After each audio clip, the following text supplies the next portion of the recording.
Maraming speculation na kumakalat ngayon tungkol kay Klay Thompson at ang hinaharap nito sa Golden State Warriors dahil malapit nang magtapos ang 5-year, $190 million contract at malapit na siyang maging unrestricted free agent sa July 1, 2024. Maraming kumakalat na rumor na baka pakawalan na daw ito ng Warriors dahil ang laro nito ay hindi na katulad ng dati. Napabalita nga noong nakaraan na nag-unfollow na ito sa social media page ng Warriors at tinanggal ang mga content nito na related sa Warriors.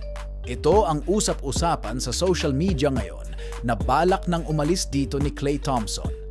Although, sabi naman ni Klay Thompson na gusto niya pa rin manatili sa Warriors, pero kinoconsider niya rin siguro ang financial aspect.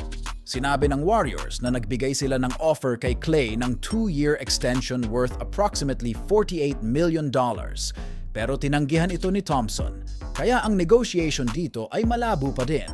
May mga balibalita din na pwede itong mapunta sa Lakers dahil ang ama ni Klay ay naglaro dati sa Showtime Lakers at konektado pa rin dito. At itinuturing na isa sa posibleng puntahan ni Klay Thompson.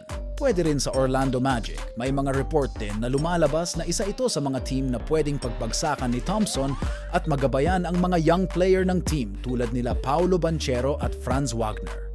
Maganda pa kasi ang cap space ng Orlando Magic, kaya pwede sila makapag-offer ng substantial contract para kay Thompson. Although hindi na katulad ng dati ang laro ni Klay Thompson, nag-a-average na lang ito ng 17.9 points per game. Pero kahit ganun, marami pa rin ang mga team na magkaka-interest dito, isa na nga dyan ang Lakers. Sa tingin nyo, dahil sa mga nangyayari ngayon, malaki ba ang posibilidad na umalis na ng Warriors si Klay Thompson?